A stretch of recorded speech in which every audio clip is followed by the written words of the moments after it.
বিসমিল্লাহির রহমানির রহিম। পরম করুণাময় ও অসীম দয়ালু আল্লাহর নামে শুরু। ওয়ালাকাদ জি'নাহুম বিকিতাবিন ফাসসালনাহু আলা ইলমিন হুদান ওয়া রাহমাতাল লিকাওমিন ইউমিনুন। আমি তাদের কাছে গ্রন্থ পৌঁছিয়েছি যা আমি স্বীয় জ্ঞান দ্বারা বিস্তারিত বর্ণনা করেছি, যা পথপ্রদর্শক এবং মুমিনদের জন্য রহমত। হাল ইয়ানজুরুনা ইল্লা তা'ওয়িলাহু ইয়াওমা ইয়াতি তা'ওয়িলুহু ইয়াকুলুল্লাযীনা নাসূহু মিন ক্বাবলু ক্বাদ জাআত রুসুলু রাব্বিনা বিল হাক্কি فهل لنا من شفعاء فيشفعوا لنا أو نرد فنعمل غير الذي كنا نعمل قد خسروا أنفسهم وضل عنهم ما كانوا يفترون। তারা কি এখন এই অপেক্ষায় আছে যে এর বিষয়বস্তু প্রকাশিত হোক? যেদিন এর বিষয়বস্তু প্রকাশিত হবে সেদিন পূর্বে যারা একে ভুলে গিয়েছিল তারা বলবে, বাস্তবিকই আমাদের পালনকর্তার পয়গম্বরগণ সত্যসহ আগমন করেছিলেন। অতএব আমাদের জন্য কোনো সুপারিশকারী আছে কি যে সুপারিশ করবে? অথবা আমাদের কোনো প্রেরণ করা হলে আমরা পূর্বে যা করতাম তার বিপরীত কাজ করে আসতাম? নিশ্চয় তারা নিজেদের ক্ষতিগ্রস্ত করেছে। তারা মন গড়া যা বলতো তা উধাও হয়ে যাবে। إن ربكم الله الذي خلق السماوات والأرض في 6 أيام ثم استوى على العرش يغشي الليل النهار يطلبه حثيثا والشمس والقمر والنجوم مسخرات بأمره ألا له الخلق والأمر تبارك الله رب العالمين। নিশ্চয় তোমাদের পালনকর্তা আল্লাহ, তিনি নভমণ্ডল ও ভূমণ্ডলকে 6 দিনে সৃষ্টি করেছেন, অতঃপর আরশের উপর অধিষ্ঠিত হয়েছেন। তিনি পরিয়ে দেন রাতের উপর দিনকে এমত অবস্থায় যে দিন দৌড়ে দৌড়ে রাতের পেছনে আসে। তিনি সৃষ্টি করেছেন সূর্য, চন্দ্র ও নক্ষত্র স্বীয় আদেশের অনুগামী। শুনে দেখো, তারই কাজ সৃষ্টি করা এবং আদেশ দান করা। আল্লাহ বরকতময়, যিনি বিশ্বজগতের প্রতিপালক। উদউ রাব্বাকুম তাদাররুআন ওয়া খুফিয়াহ ইন্নাহু লা ইউহিব্বুল মু'তাদিন। তোমরা স্বীয় পালনকর্তাকে ডাকো কাকুতি মিনতি করে এবং সঙ্গোপনে। তিনি সীমা অতিক্রমকারীদের পছন্দ করেন না। ولا تفسدوا في الأرض بعد إصلاحها وادعوه خوفا وطمعا إن رحمة الله قريب من المحسنين। পৃথিবীকে কুসংস্কার মুক্ত ও ঠিক করার পর তাতে অনর্থ সৃষ্টি করো না, তাকে আহ্বান করো ভয় ও আশা সহকারে। নিশ্চয় আল্লাহর করুণা সৎকর্মশীলদের নিকটবর্তী। وهو الذي يرسل الرياح بشرا بين يدي رحمته حتى إذا أقلت سحابا ثقالا سقناه لبلد ميت فأنزلنا به الماء فأخرجنا به من كل الثمرات كذلك نخرج الموتى لعلكم تذكرون। তিনি বৃষ্টির আগে সুসংবাদবাহী বায়ু পাঠিয়ে দেন, এমনকি যখন পানিপূর্ণ মেঘমালা বয়ে আনে তখন আমি এগুলোকে একটি মৃত জনপদের দিকে পাঠিয়ে দিই। অতঃপর এই মেঘ থেকে বৃষ্টি ধারা বর্ষণ করি, অতঃপর পানি দ্বারা সব রকমের ফল উৎপন্ন করি। এমনি ভাবেই মৃতদেরকে বের করব যাতে তোমরা চিন্তা করো। والبلد الطيب يخرج نباته بإذن ربه والذي خبث لا يخرج إلا نكدا كذلك نصرف الآيات لقوم يشكرون। যে ভূখণ্ড উৎকৃষ্ট তার ফসল তার পালনকর্তার নির্দেশে উৎপন্ন হয় এবং যা নিকৃষ্ট তাতে অল্পই ফসল উৎপন্ন হয়।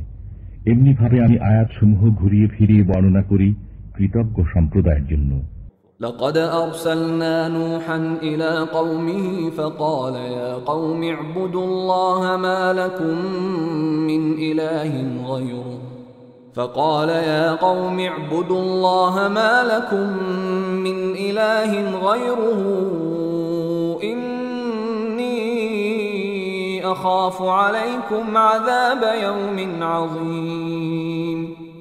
নিশ্চয় আমি নূহকে তার সম্প্রদায়ের প্রতি প্রেরণ করেছিলাম। সে বলল, হে আমার সম্প্রদায়, তোমরা আল্লাহর ইবাদত করো, তিনি ব্যতীত আমাদের কোনো উপাস্য নেই। আমি তোমাদের জন্য একটি মহাদিবসের শাস্তির আশঙ্কা করি। قال الملأ من قومه إنا لنراك في ضلال مبين। তার সম্প্রদায়ের সর্দাররা বলল, আমরা তোমাকে প্রকাশ্য পথভ্রষ্টতার মাঝে দেখতে পাচ্ছি। قال يا قوم ليس بي ضلالة ولكني رسول من رب العالمين। সে বলল, হে আমার সম্প্রদায়, আমি কখনো ভ্রান্ত নই, বরং আমি বিশ্ব পালনকর্তার রসূল। أبلغكم رسالات ربي وأنصح لكم وأعلم من الله ما لا تعلمون। তোমাদের পালনকর্তার পয়গাম পৌঁছাই এবং তোমাদের সদুপদেশ দিই। আমি আল্লাহর পক্ষ থেকে এমন সব বিষয় জানি যেগুলো তোমরা জানো না। أوعجبتم أن جاءكم ذكر من ربكم على رجل منكم لينذركم ولتتقوا ولعلكم ترحمون। তোমরা কি আশ্চর্য বোধ করছো যে তোমাদের কাছে তোমাদের পালনকর্তার পক্ষ থেকে তোমাদের মধ্য থেকেই একজনের বাচনিক উপদেশ এসেছে, যাতে সে তোমাদের ভীতি প্রদর্শন করে, যেন তোমরা সংযত হও এবং যেন তোমরা অনুগৃহীত হও। فكذبوه فأنجيناه والذين معه في الفلك وأغرقنا الذين كذبوا بآياتنا إنهم كانوا قوما عمين। অতঃপর তারা তাকে মিথ্যা প্রতিপন্ন করল। আমি তাকে এবং নৌকাস্থির লোকদেরকে উদ্ধার করলাম এবং যারা মিথ্যারোপ করত তাদেরকে ডুবিয়ে দিলাম। নিশ্চয় ওরা ছিল এক অন্ধ জনগোষ্ঠী। وإلى عاد أخاهم هودا قال يا قوم اعبدوا الله ما لكم من إله غيره أفلا تتقون। আদ সম্প্রদায়ের প্রতি প্রেরণ করেছি তাদের ভাই হুদকে। সে বলল, হে আমার সম্প্রদায়, তোমরা আল্লাহর ইবাদত করো, তিনি ব্যতীত তোমাদের কোনো উপাস্য নেই। قال الملأ الذين كفروا من قومه إنا لنراك في سفاهة وإنا لنظنك من الكاذبين। তার সম্প্রদায়ের সর্দাররা বলল, আমরা তোমাকে নির্বোধ দেখতে পাচ্ছি এবং আমরা তোমাকে মিথ্যাবাদী মনে করি। قال يا قوم ليس بي سفاهة ولكني رسول من رب العالمين। সে বলল, হে আমার সম্প্রদায়, আমি মোটেই নির্বোধ নই, বরং আমি বিশ্বপালকের প্রেরিত পয়গম্বর। أبلغكم رسالات ربي وأنا لكم ناصح أمين। তোমাদেরকে পালনকর্তার পয়গাম পৌঁছাই এবং আমি তোমাদের হিতাকাঙ্ক্ষী বিশ্বস্ত। أوعجبتم أن جاءكم ذكر من ربكم على رجل منكم لينذركم واذكروا إذ جعلكم خلفاء من بعد قوم نوح وزادكم في الخلق بسطة فاذكروا آلاء الله لعلكم تفلحون। তোমরা কি আশ্চর্য বোধ করছো যে তোমাদের প্রতিপালকের পক্ষ থেকে তোমাদের মধ্য থেকেই একজনের বাচনিক উপদেশ এসেছে, যাতে সে তোমাদের ভীতি প্রদর্শন করে? তোমরা স্মরণ করো যখন আল্লাহ তোমাদের কওমে নূহের পর প্রাধান্য দান করেছেন এবং তোমাদের দৈহিক সৌষ্ঠবও বাড়িয়ে দিয়েছেন। তোমরা আল্লাহর নিয়ামত সমূহ স্মরণ করো, যাতে তোমাদের মঙ্গল হয়। قالوا أجئتنا لنعبد الله وحده ونذر ما كان يعبد آباؤنا فأتنا بما تعدنا إن كنت من الصادقين। তারা বলল, তুমি কি আমাদের কাছে এজন্য এসেছো যে আমরা এক আল্লাহর ইবাদত করি এবং আমাদের বাপ দাদা যাদের পূজা করত তাদেরকে ছেড়ে দিই? অতএব নিয়ে এসো আমাদের কাছে যা দিয়ে আমাদেরকে ভয় দেখাচ্ছ, যদি তুমি সত্যবাদী হয়ে থাকো। قال قد وقع عليكم من ربكم رجس وغضب أتجادلونني في أسماء سميتموها أنتم وآباؤكم ما نزل الله بها من سلطان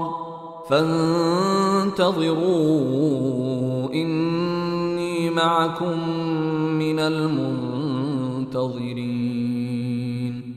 সে বলল, অবধারিত হয়ে গেছে তোমাদের উপর তোমাদের প্রতিপালকের পক্ষ থেকে শাস্তি ও ক্রোধ। আমার সাথে ওইসব নাম সম্পর্কে কেন তর্ক করছো যেগুলো তোমরা ও তোমাদের বাপ দাদারা রেখেছ? আল্লাহ এসবের কোনো সনদ অবতীর্ণ করেননি। অতএব অপেক্ষা করো, আমিও তোমাদের সাথে অপেক্ষা করছি। فأنجيناه والذين معه برحمة منا وقطعنا دابر